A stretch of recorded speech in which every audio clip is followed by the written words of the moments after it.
जितने भी चुनावी मुद्दे में इंडिया गठबंधन के जितने भी नेता है, मैं सबसे अपील करूंगा और यही दरख्वास्त करूंगा कि आप एक बीच वाले खंबा जो होता है घर का, उसको आप छोड़ रहे हैं। वो बीच वाला खंबा नहीं रहेगा तो वो बीच वाला खंबा के बाद जो वो ऊपर वाला हिस्सा होता है वो बिल्कुल नीचे आ जाएगा। आप खड़े रह जाएंगे, पता ही नहीं चलेगा आपके साथ क्या खेल हो जाएगा। इसलिए आप नादानी ना करें। और वैसे अभी किशनगंज बहादुरगंज के विधायक तौसीफ साहब 4 टन के विधायक रहे। उसने कहा कि आप बहुत बड़े गलती कर रहे हैं। आला कमान से दरख्वास्त करते हैं कि आप कहाँ मिस कर रहे हैं। मिस ना करें। अगर मोदी को हराना है, बीजेपी को हराना है तो मिस नहीं करना होगा। सबको मिस कॉल मारने के साथ कॉल करके भी रिसीव करना होगा। मिस कॉल मारे तो आप फ़ौरन उसको कॉल कीजिए और रिसीव कीजिए। उससे अपने आला कमान से कहा कि आप असदुद्दीन ओवैसी साहब को क्यों छोड़ रहे हैं, उसको शामिल कीजिए और उसके शामिल होने से हम लोग मजबूत होंगे। इसीलिए जितने भी आरजेडी हो, जेडीयू हो और ममता बनर्जी हो या राहुल गांधी साहब हो, तमाम से मेरी दरख्वास्त है कि आप बहुत बड़े भूल में है। आप दूसरे जगह के चक्कर लगा रहे हैं और घर के मेहमान को नहीं देख रहे हैं। इसलिए आपसे दरख्वास्त है कि असदुद्दीन ओवैसी साहब को आप शामिल करें। इंशाअल्लाह जो सोच आपकी है, हमारी सोच वही है कि बीजेपी को सत्ता से हराना है और हटाना है तो असदुद्दीन ओवैसी साहब के साथ आपको आना पड़ेगा। अगर नहीं आ रहे हैं तो आप नादानी कर रहे हैं, भूल कर रहे हैं। आप सत्ता पे हुकूमत नहीं कर सकते। इसीलिए आपसे दरख्वास्त है, आपके मीडिया के ज़रिए से, आपके सस्ता मीडिया चैनल के ज़रिए से मैं दरख्वास्त करूंगा।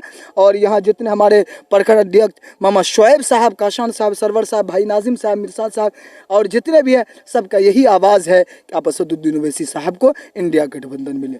आप कोई बात देखिए, हम लोग के तरफ से यही अपील है महागठबंधन से कि ओवैसी साहब को दावत देकर वो बुलाए और उनको महागठबंधन में ले जितना जल्दी हो सके। अगर नहीं लेते हैं तो हम लोग जो है जमीन मजबूत कर ही रहे हैं, फिर उखाड़ के फेंक देंगे। नहीं, दूसरी बात यह है कि ओवैसी साहब ने ये कहा, कहीं न कहीं देखिए, अगर ओवैसी साहब को अगर इंडिया गठबंधन में अगर नहीं ले रहे हैं तो कहीं न कहीं हो सकता है कि मुस्लिम नेता जो है, चाहे वो आरजेडी को हो या कांग्रेस के हो, अदर पार्टी से हो, कहीं न कहीं उनका हाथ हो कि ओवैसी साहब को ना लिया जाए।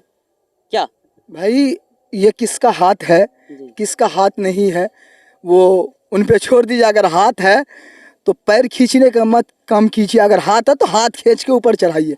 आपको हाथ है लेकिन पैर खींच रहे हैं, आप हाथ खींचिए और ऊपर की तरफ ना ले चलिए, ना कि पैर खींच के नीचे की तरफ ले जाइए। और ओवैसी साहब ने कहा कि अगर इंडिया गठबंधन हम लोगों को शामिल नहीं करता है, जैसे मैंने अभी तमाम नेता का नाम बताया, तो हम लोग तीसरे गठबंधन को तैयार करेंगे और हम लोग उस चुनाव मैदान में पूरे जोर शोर से लड़ेंगे।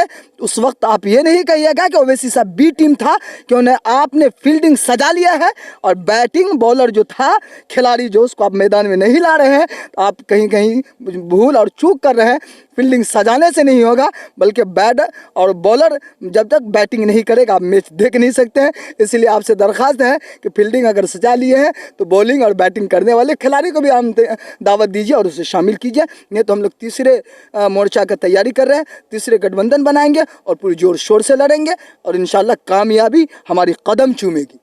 अच्छा, आपने कभी बीजेपी को वोट दिया? मैं क्यों दूंगा भाई, क्यों दूंगा? तो आखिर बीजेपी को आपने वोट नहीं दिया तो ये समझिए कि मुस्लिम बीजेपी को कभी वोट देता ही नहीं, इससे पता चलता है। गलत बात। मुस्लिम जी बिल्कुल देता है। आप बीजेपी, आप जितने भी पत्रकार हैं, मैं सबसे दरख्वास्त करता हूं, बीजेपी के 4 काम गिना दीजिए। मैं तमाम जितने भी लोग हैं सब एमआईएम को छोड़ के बीजेपी के गुण गाने लगेंगे। आप एक से अगर आप बीजेपी को वोट नहीं, अगर मुस्लिम बीजेपी को वोट नहीं देता तो फिर मुसलमानों को समझाने के लिए एक संगठन तैयार किया गया है। उस संगठन का मुझे नाम याद नहीं है। यात्रा निकाला जा रहा है और क्या नाम है उस यात्रा का? कारवाने इत्तेहाद। तो आखिर मुसलमानों को समझाने की क्या जरूरत है? ये कारवाने इत्तेहाद जो निकला है, ये कारवां है, इत्तेहाद नहीं है कहीं भाई, याद रखिएगा। सिर्फ कारवां है, चलिए मेरे साथ, लेकिन हिस्सा नहीं देंगे। हालांकि मुसलमान बीजेपी को वोट नहीं देता है, फिर भी मुसलमान को ही समझाने आता है वो लोग। कारवाने इत्तेहाद एक संगठन है, वो तैयार करके आता आजकल गली गली और मोहल्ले आप गलत बोल रहे हैं जी। ये जेडीयू वाले निकाले हैं नीतीश कुमार, अच्छा। और उनके कमान जो है अभी क्या जमा खान साहब को दिया गया था, जिन पे बहुत सारी बात हुई, मैं कहना मुनासिब नहीं समझता हूँ। वो जमा खान जिनकी खुद की बैंड पकड़ नहीं है, अपने आप को मंत्री बताता है, और जब कोई मुस्लिम के ऊपर जुल्म होता है तो उसको ऐसे दान करने जाता है 10,000 रुपये 5,000 रुपये, और कहता है कि मेरा हदीस कहता है कि एक हाथ से दे दूसरे हाथ से नहीं, क्या ना को पता नहीं चलना चाहिए। आपका हदीस ये भी तो कहता है कि आप जालिम अगर जुल्म कर रहा है तो जालिम के खिलाफ बोले, बिल्कुल। लेकिन आप बोलेंगे नहीं। लेकिन ये हदीस याद है आपको, याद आ रही है कि एक हाथ से दे तो दूसरे हाथ को पता नहीं चलना चाहिए, लेकिन जालिम कुछ जुल्म कर रहा तो उसके खिलाफ नहीं बोलेंगे। वो जमा खान की बात छोड़िए, जितने भी कारवां इत्तेहाद मैंने आपको कहा वो सिर्फ कारवां नज़र आ रहा है, इत्तेहाद कहीं नहीं है। वो सबको नहीं जोड़ने की कोशिश कर रहा है। अगर कारवां इत्तेहाद होता, सबको जोड़ने की कोशिश करता, तो ओवैसी साहब क्यों छूट रहे हैं भाई आपसे? आप उसको शामिल कीजिए, तब चलेगा कारवां इत्तेहाद, नहीं तो सिर्फ कारवां रहेगा, इत्तेहाद ख़त्म हो जाएगा। बहरहाल इस टॉपिक पे इंशाल्लाह किसी और दिन बात करेंगे, पर फिलहाल इतना ही।